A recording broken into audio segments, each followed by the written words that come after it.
Hi hello నమస్తే welcome to my channel.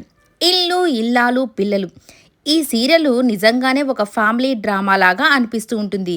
అసలు ఈ శ్రీవల్లి ఎప్పుడు పట్టుపడుతుందా అని ప్రతి ఒక్కరూ ఎదురు చూస్తున్నారు. నిజంగా ఇటువంటి కన్నింగ్ ఫెలోస్ భలే తప్పించుకుంటూ ఉంటారండి. నిజాయితీగా ఉన్న వాళ్ళు దొరికిపోతూనే ఉంటారు, కానీ అసలు అన్ని విధాలుగా కంత్రి పనులు చేసే వాళ్ళు మాత్రం పట్టుబడ్డానికి కొన్ని రోజులు ఆలస్యం అవుతుంది.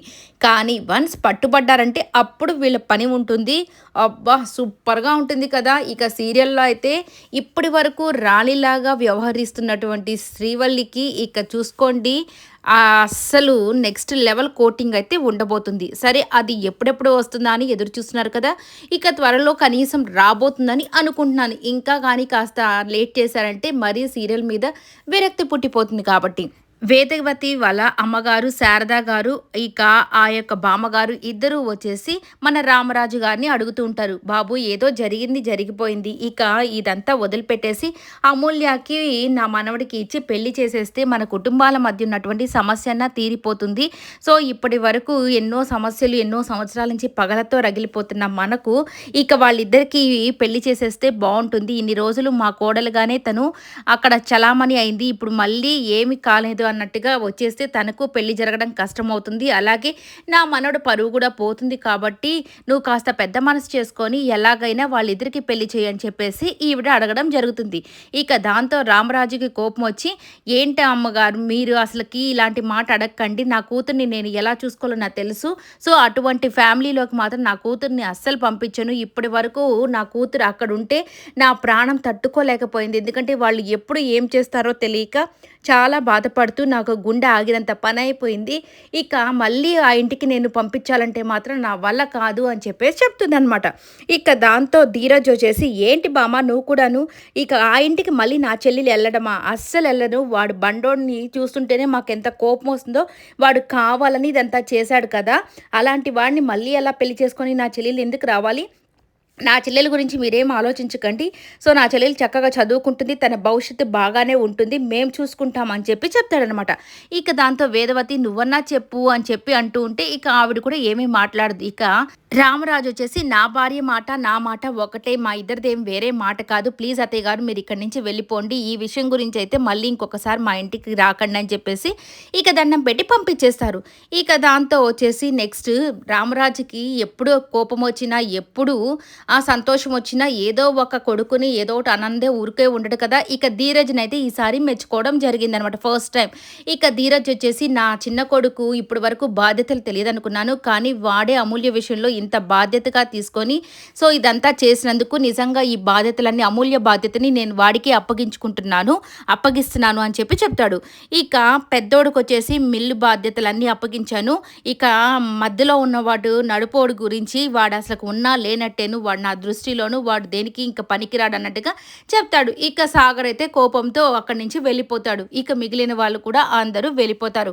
ఇక ప్రేమ మీద ధీరజ్ అయితే చాలా కోపంగా ఉంటాడు. అంటే తన అన్నయ్యని తనే కాపాడుతూ వచ్చింది, తనకు అన్ని విషయాలు తెలిసి కూడా కావాలని అమూల్య మెడలో తాళి వేసింది, ఇవన్నీ తన భార్య చేసిందని ప్రేమ చేసింది అనుకొని తన మీద కోపంగా ఉంటాడనమాట. ఇక తను బ్రతిమలాడుతున్నా కానీ వినిపించుకోకుండా వెళ్ళిపోతాడు. ఇక సాగర్ కూడా తన ఆఫీస్కి చాలా కోపంగా బయలుదేరి వెళ్ళిపోతాడు. ఇక వేదవతి వచ్చేసి, ఒరే చిన్నోడు పెద్దోడా నీ క్యారేజ్ అంటున్నా కానీ వెళ్ళిపోతూ ఉంటాడు. ఇక అలాగే నర్మదా కూడా, ఏమండి నన్ను కూడా ఆఫీస్ దగ్గర డ్రాప్ చేయండి అని చెప్పగానే అయినా కానీ వదిలిపెట్టేసి వెళ్ళిపోతాడు. ఇక నర్మదా అయితే అలా చూస్తూ బాధపడుతూ ఉంటుంది. ఇక వాళ్ళ అమ్మ కూడా ఇక వీళ్ళు ఓకేలే అని చెప్పేసి, అంటే వీళ్ళే చేశారేమోనని వీళ్ళంతా అనుకుంటూ ఉన్నారనమాట. ఇక సాగర్ 20 లక్షలు 25 లక్షలు పెట్టి జాబ్ కొనది, ఇవన్నీ మనసులో పెట్టుకొని వాళ్ళ అమ్మ నాన్నకి చాలా కోపంగా ఉన్నారు నర్మదా మీద అలాగే సాగర్ మీద.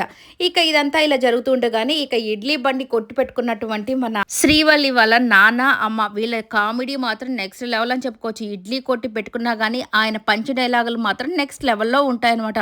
ఇక వాళ్ళిద్దరి దగ్గరికి పరిగెత్తుకుంటూ వచ్చేస్తుంది మన వల్లి బల్లి అక్క. ఇక వచ్చేసి, ఏమ్మా అమ్మ అమ్మ అమ్మ కొంప మునిగిపోయిందమ్మా, ఆ బండోడు కనీసం ఆ జైల్లో మన పేర్లు కూడా చెప్పేస్తాడేమో, మనమే వాడికి రెచ్చగొట్టి వాడు అమూల్యని అదేలే ప్రేమించేటట్టు అలాగే పెళ్లి చేసుకునేటట్టు చేశాము, ఇవన్నీ మన గురించి చెప్పేస్తే ఇక మనల్ని తొక్కబెట్టి నార తీస్తారు వాళ్ళందరూ కలిసి. ఇక నాకు చాలా భయమేసిందంటే, ఎందుకే నువ్వు టెన్షన్ పడుతున్నావు? వాడు చెప్పేవాడైతే పోలీసులు తీసుకోబోయేటప్పుడే మన పేర్లు చెప్పుండేవాడు కదా! ఇంక చెప్పలేదంటే ఇక వాడు ఇంకా ఆ స్టేషన్‌లో ఏం చెప్తాడు? నువ్వేం టెన్షన్ అవ్వకు అని చెప్పేసి చెప్తూ ఉంటుంది. అది కాదమ్మా అంటుంటే, నువ్వేం బాధపడకు అంటున్న టైంకి ఇక సాగర్‌కి జాబ్ ఇచ్చినటువంటి ఆ వ్యక్తి ఉన్నాడు కదా! ఆ వ్యక్తిని కూడా వీళ్ళు మోసం చేశారు కదా! ఇక ఆ వ్యక్తికైతే నిజంగా ఆకలేసి సరే అని చెప్పేసి అక్కడ కొట్టుండేసరికి అక్కడికొస్తాడు. ఇక ఇడ్లీ అవన్నీ కావాలి అని చెప్పి అడిగినప్పుడు సరే అని చెప్పేసి, "ఏంటి నువ్విచ్చే 10 అంటే కొద్దిగా చట్నీ, గట్టి చట్నీ బాగా వేసి ఇవ్వండి" అన్నట్టుగా చెప్తూ ఉంటాడు. ఇక నువ్విచ్చే రూ. 15కి 15 ఇది గట్టి చట్నీ కావాలా అంటే, ఈ గొంతెక్కడో విందని చెప్పి వీళ్ళని చూడగానే వీళ్ళని గుర్తుపట్టేస్తాడు. మీరే కదా ఆ రోజు నా యొక్క కంపెనీకొచ్చింది మీరే కదంటే, మేం కాదు, మేం కాదు అని చెప్పేసి మళ్ళీ వీళ్ళు బుకాయిస్తుంటారు. నాకు బాగా తెలుసు. ఇదిగో ఈ పట్ట, ఈ పొట్ట, ఈ బట్ట ఉన్నవాడు నువ్వేను.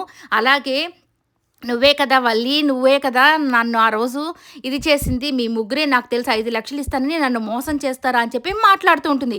ఇక అదే టైంకి నర్మదా కూడా నడుచుకుంటూ అదే రోడ్డున వస్తూ ఉంటుందనమాట. ఇక ఈ వల్లి, బల్లి అలాగే ఇతను మాట్లాడుకుంటూ ఇక నాకు తెలుసు మీరు ఆ రోజు 5,00,000 ఇస్తానని నన్ను మోసం చేశారు. మీరే కదా అని చెప్తే, మేం కాదు అది, మేం కాదంటే, నాకెందుకు గుర్తులేదని చెప్పి మాట్లాడుకుంటూ ఉంటారు. ఇక నర్మదా వాళ్ళని చూస్తున్న టైంకి ఇక వల్లి అయితే నర్మదాని చూసేసి, "అమ్మ అదిగో అమ్మ" అని చెప్పేసి, అదిగో నర్మదా వచ్చేసింది మనల్ని గాని చూసిందంటే ఇంక మన పని అయిపోతుందని చెప్పేసి, ఇక పోలీస్ అనగానే ఇక వీడు అటు ఇటు తిరిగి చూసేసరికి వీళ్ళు జంప్ జిలానీ టైప్‌లో ఎగిరిపోతారనమాట. ఇక నర్మదా వచ్చేసి, "ఏంటి వీళ్ళు నన్ను చూసి పరిగిస్తున్నారు, ఏమైంది?" అని చెప్పేసి, సరే మొత్తానికి ఆ చోటుకి వచ్చేసరికి ఆ ఇడ్లీ కొట్టు దగ్గరికి వీడు కనిపిస్తాడనమాట. ఇక అతనొచ్చేసి, "ఇతను సాగర్ వాళ్ళ భార్యలాగున్నదే" అని చెప్పేసి, మేడం నేనే సాగర్‌కి జాబ్ ఇప్పించాను కదా! నేనే అంటే, నాకు తెలుసులే అని చెప్పి అయినా నువ్వేంటి ఇక్కడున్నావు అని అడుగుతదనమాట. ఇక ఇక్కడ ఇదిగో ఈ బజ్జీ కొట్టు పెట్టుకున్న వాళ్ళు ఉన్నారు కదా! దోసల అంగడి వాళ్ళొచ్చి ఒకసారి నా కొట్టుకొచ్చారు. నాకు 5,00,000 ఇస్తానని చెప్పారు. ఇక దాన్ని మోసం చేశారని చెప్పి చెప్తుంటది. అయినా సాగర్ కూడా నాకు 10,000 ఇస్తానని చెప్పి 5,000 కూడా ఇవ్వలేదు మేడం. ఒక 5,000 అన్నా ఇవ్వండి అంటే చంప మీద చెల్లని కొట్టి, "నువ్వు చేసిన దరిద్రమైన పనికేరా మా ఇంట్లో గొడవలు స్టార్ట్ అయ్యాయి. సాగర్‌కి అంత డబ్బులు పెట్టి ఆ ఉద్యోగం ఇప్పించావు. అందుకే గొడవలు మొదలయ్యాయి" అనుకోని అయినా కానీ వీళ్ళు కూడా నేనేం మోసం చేశానంటే వీళ్ళు నా షాప్‌కొచ్చి మా కంపెనీకొచ్చారు మేడం 5,00,000 ఇస్తాను. ఆ రోజు పార్టీకి వీళ్ళే నన్ను అక్కడికి రమ్మన్నారు డబ్బులు ఇస్తానని అని చెప్పగానే ఇక ఓహో! ఇదంతా ఈ వల్లి యొక్క పనేనా? ఇదేనా ఆ రోజు ఫంక్షన్‌లోకి ఇతన్ని తీసుకొచ్చి మా పరువంతా తీసి మావయ్యకి కోపం కలిగించింది అని చెప్పేసి దాన్ని కరెక్ట్ చేసుకుంటుందనమాట. ఓహో! అర్థమైపోయిందనమాట. ఇక దీని నోటి నుండే బయటికి రంపించాలి అని చెప్పేసి ఒక ప్లాన్ వేద్దామని అనుకుంటూ ఉంటుంది. ఇక ఇక్కడొచ్చేసి ధీరజ్ అలాగే ప్రేమ. ధీరజ్ వచ్చేసి ఏదో ఒక వస్తువు కోసం వెతుక్కుంటూ ఉంటే ఇక ఏంటి ఎతుకుతూ ఉన్నావు నాకు చెప్పు నేను ఎతికిస్తాను అని చెప్పేసి అంటూ ఉంటే ఇక మొత్తానికి పర్స్ అని చెప్పి ఇదిగో ఈ పర్స్ కోసమే కదా ఇదిగో పర్స్ తీసుకో అంటే ఏంటి ధీరజ్ ఇంకా నా మీద కోపం పోలేదా అంటే నువ్వు కామ్‌గా ఉండు ప్రేమ నాకు అసలు నువ్వు నచ్చట్లేదు. సో నువ్వు కావాలని మీ ఇంట్లో వాళ్ళకి సహాయం చేయడం కోసమే ఇక్కడికి వచ్చినట్టు నాకు అనిపిస్తుంది. ఇక నిన్నెందుకు నేను పోలీస్ స్టేషన్‌కి అంటే ధీరజ్ పోలీస్ స్టేషన్‌కి వెళ్తూ ఉంటాడు వాళ్ళ అన్నయ్యని విచారించడానికి. ఇక నన్ను కూడా తీసుకోపో అంటే ఎందుకు మీ అన్నయ్యని విడిపించడం కోసమా? నువ్వు కావాలని ఇదంతా చేస్తున్నావు కదా! మీ ఇంట్లో వాళ్ళందరినీ కాపాడడం కోసం మా ఇంట్లో వాళ్ళని ముంచేస్తున్నావు. మేమంతా నీ మీద ప్రేమ చూపిస్తుంటే నువ్వు మాత్రం మీ ఇంట్లో వాళ్ళకి అన్ని విధాలుగా సహాయం చేస్తున్నావు కదా! అని చెప్పేసి చెప్తూ ఉంటాడు. అది కాదు ధీరజ్ అంటే ఇంకొద్దు ప్రేమ నువ్వు ఆపేసి నాకు నీ మీద అసలకి నమ్మకమే పోయింది అన్నట్టుగా వీళ్ళు గొడవ పడుతూ ఉంటారు. ఇక రేపటి రోజున నర్మదా వచ్చేసి వల్లిని అడుగుతుంది అసలు ఏంటి అని. ఇక దాని గురించి చెప్పకుండా వాళ్ళ అమ్మకి ఫోన్ చేసి మాట్లాడుతున్న టైంకి ఇక వాళ్ళ అత్తగారు వింటారు అలాగే ఫోన్లో వీళ్ళు వింటున్నారు. మరి దీన్ని బట్టయినా కానీ అసలు దొంగ వల్లి అని అర్థమవుతుందా లేదా అనేది చూడాల్సింది.